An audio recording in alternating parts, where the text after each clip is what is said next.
Hello friends, मैं जय आपका विशेष ज्ञान में स्वागत है। और आज की वीडियो में मैं आपको बताऊंगा कि टैली में जीएसटी के अंदर आप कैसे एक रजिस्टर्ड डीलर से आप एग्जेम्प्टेड गुड्स परचेज कर सकते हैं, नील रेटेड गुड्स परचेज कर सकते हैं और नॉन जीएसटी गुड्स को परचेज करके एंट्री करेंगे, चाहे वो कंपोजिट डीलर से आप करें, रेगुलर डीलर से करें या अनरजिस्टर्ड डीलर से करें।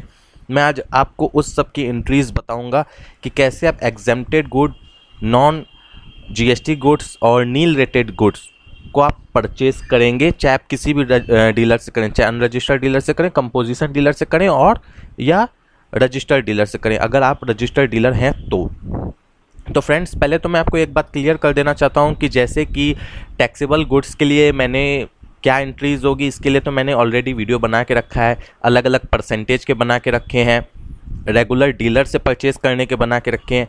इवन आपको अनरजिस्टर्ड डीलर से आप अगर टैक्सेबल गुड्स परचेज करते हैं तो आपको उस पर रिवर्स चार्ज के अंदर मतलब आपको टैक्स पेड करनी पड़ती है, गवर्नमेंट को आप लाइबल होते हैं उस टैक्स को पेड करने के लिए। इसके ऊपर भी मेरा जो टैली का फुल जीएसटी कोर्स का वीडियो है उसके अंदर मैंने समझाया हुआ है कि रिवर्सिबल चार्ज के अंदर आप कैसे टैक्स पेड करेंगे और कैसे उसकी बिलिंग की एंट्री करेंगे अगर आप अनरजिस्टर्ड डीलर से परचेज करते हैं टैक्सेबल गुड्स, रजिस्टर्ड डीलर से टैक्सेबल गुड्स परचेज करते हैं तो इसके ऊपर भी मेरा ऑलरेडी वीडियो बना हुआ है, मेरे चैनल पे अपलोड है। लेकिन मैं आज आपको इस वीडियो में ये बताऊंगा कि अगर आप रजिस्टर्ड डीलर से नॉन टैक्सेबल गुड्स, चाहे वो एग्जेम्प्टेड हो, नील रेटेड हो, नॉन जीएसटी आइटम हो, सब एक ही चीज़ें हैं, खाली अलग अलग कहने में आती हैं, बात एक ही है। तो आप ये सब परचेज अगर करते हैं, चाहे वो कंपोजिट डीलर से आप करें, चाहे आप रजिस्टर्ड डीलर से करें या अनरजिस्टर्ड डीलर से करें, तो इसकी एंट्रीज मैं आपको बताऊंगा। इसके बाद मैं एक वीडियो डालूंगा जिसमें मैं आपको बताऊंगा कि आप कंपोजिट डीलर से जो परचेज करेंगे, सपोज इट आप कंपोजिट डीलर हैं, जैसे कि अभी मैं आपको बता रहा हूं तो अभी मैं रजिस्टर्ड डीलर हूं, लेकिन अगर मैं कंपोजिट डीलर हूं तो उस सिचुएशन में अगर मैं रजिस्टर्ड डीलर से परचेज करूं गुड्स, तो उस सिचुएशन में मैं परचेज की एंट्री कैसे करूंगा टैली के अंदर, और उसके बाद मैं सेल की एंट्रीज कैसे करूंगा अगर मैं कंपोजिट स्कीम मैंने ली हुई है और मैं कंपोजिट डीलर हूं। तो इसके लिए मैंने सोच के रखा है कि मैं इस वीडियो के बाद एक नेक्स्ट वीडियो जो बताऊंगा उसमें मैं आपको उस वीडियो के बारे में बता दूंगा कि कैसे आप कंपोजिट डीलर हैं तो परचेज और सेल कैसे करेंगे आप टैली के अंदर जीएसटी में। इसके अलावा मैं आपको और बताना चाह रहा हूँ, एक सेकंड में वीडियो पॉज कर रहा हूँ, मुझे कहीं जाना पड़ रहा है, मैं आके फिर से आपको क्लियर कर दूंगा।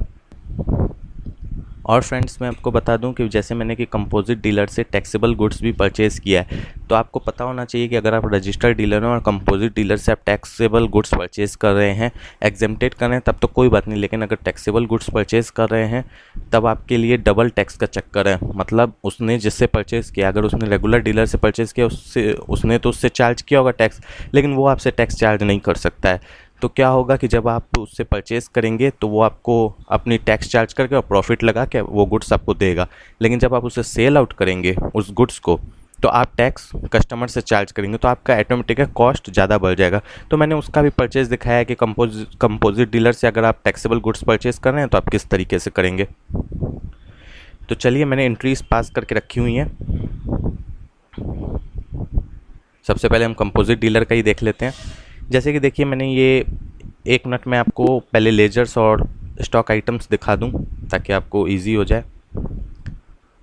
मैंने स्टॉक आइटम्स कुछ क्रिएट किए हैं, तो मैंने नाम आपको इजी हो समझ में आया इसीलिए मैंने स्टॉक आइटम का नाम नहीं दिया, उसे ऐसे exempted product, nil rated product, non GST product करके दिया है ताकि आपको समझने में आसानी हो। आप अपना आइटम का नाम दे दें अगर आपके जो भी हैं इसके अंदर एग्जेम्प्टेड वगैरह के अंदर। तो देखिए, जैसे मैंने एग्जेम्प्टेड प्रोडक्ट दिया है, उसके बाद मैंने पीस में लिया है, उसके बाद मैंने यहाँ यस किया है और यहाँ मैंने एग्जेम्प्टेड सेलेक्ट कर लिया और इस तरीके से इसे एक्सेप्ट कर लिया है। उसी तरीके से मैंने नील रेटेड गुड्स के बनाए हैं, इसमें आप अपना गुड्स का नाम दे दें, यहाँ मैंने सिर्फ समझाने के लिए इस तरीके से लिखा है।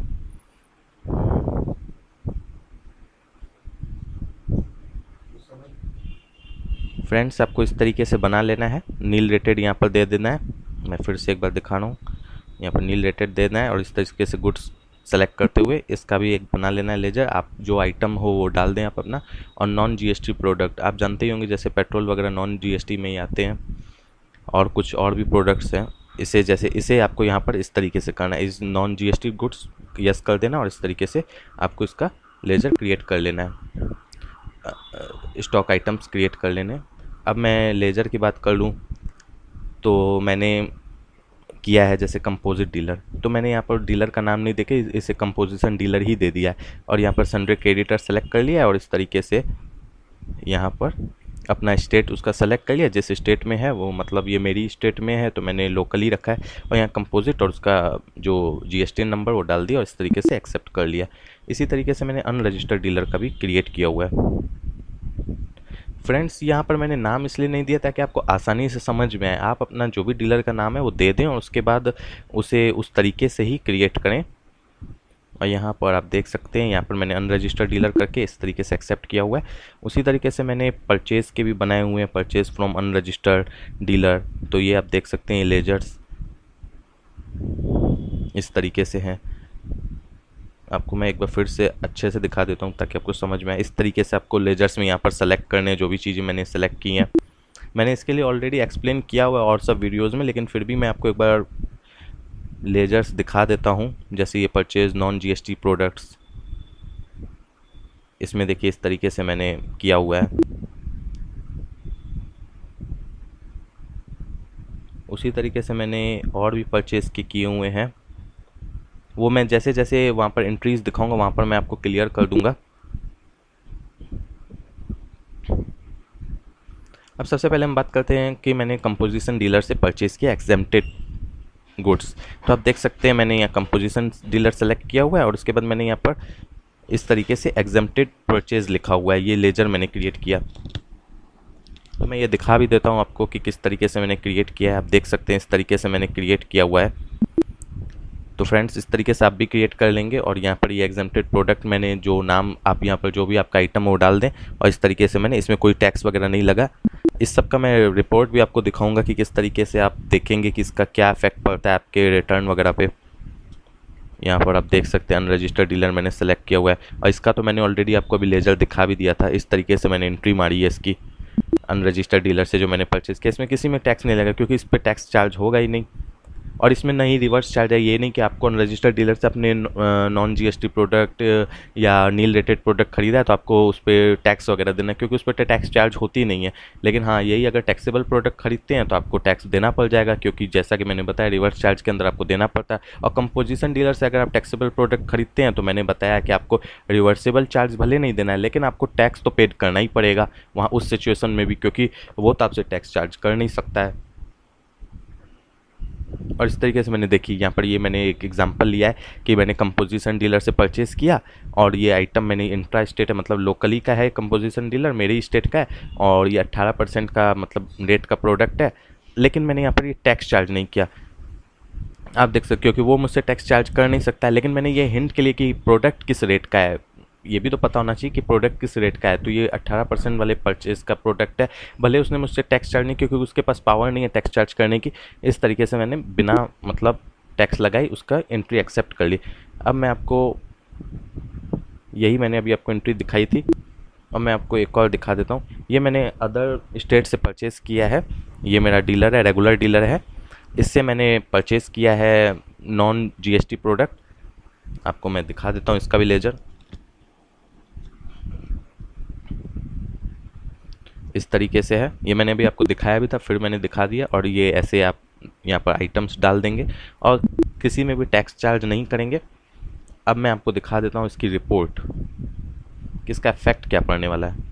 तो स्टेटरी रिपोर्ट्स में चले जाते हैं, जीएसटी में चले जाते हैं, जीएसटीआर 2, क्योंकि परचेज जीएसटीआर 2 में होता है।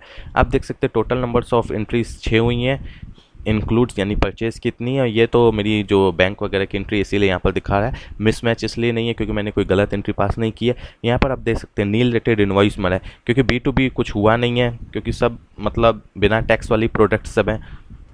देख सकते हैं आप, ये एग्जेम्प्टेड मैंने इससे परचेज़ किया था, कंपोजिट डीलर से एग्जेम्प्टेड प्रोडक्ट परचेज़ किया था, वो यहाँ पर आ गया। आपको मैंने फिर इससे, जो मेरा रेगुलर डीलर है, इससे मैंने नॉन जीएसटी आइटम्स परचेज़ किए थे, वो यहाँ आ गया आपको। उसके बाद मैंने अनरजिस्टर्ड डीलर से परचेज़ किया था नील रेटेड प्रोडक्ट, तो वो यहाँ आ गया, वो आपको UIDS में दिखाई देगा। नील रेटेड में इसलिए नहीं दिखाई दे रहा है क्योंकि मैंने अनरजिस्टर्ड डीलर से परचेज़ किया, अगर मैं रेगुलर वगैरह से परचेज़ करता तो वो आपको वहाँ पर भी दिखाई देता। अब ये आप देख लीजिए, कंपोजिट डीलर से मैंने परचेज़ किया है जो टैक्सेबल है, लेकिन मैंने उससे मतलब टैक्स दी नहीं है, मतलब उसने मुझसे टैक्स चार्ज की नहीं है, इसीलिए। तो आपको दिखाई दे रहा होगा ये कंपोजिट डीलर परचेज है। इस तरीके से फ्रेंड्स आप भी इंक्रीज कर सकते हैं जीरो रेटेड आइटम्स की, नील रेटेड्स की, और इस तरीके से आप रिपोर्ट वगैरह देख सकते हैं। तो फ्रेंड्स अगर ये वीडियो पसंद आया और अच्छा लगा आपको तो प्लीज़ मेरे वीडियो को लाइक करें, मेरे चैनल को सब्सक्राइब करें और इसे अपने फ्रेंड्स के साथ जरूर शेयर करें। Thank you friends.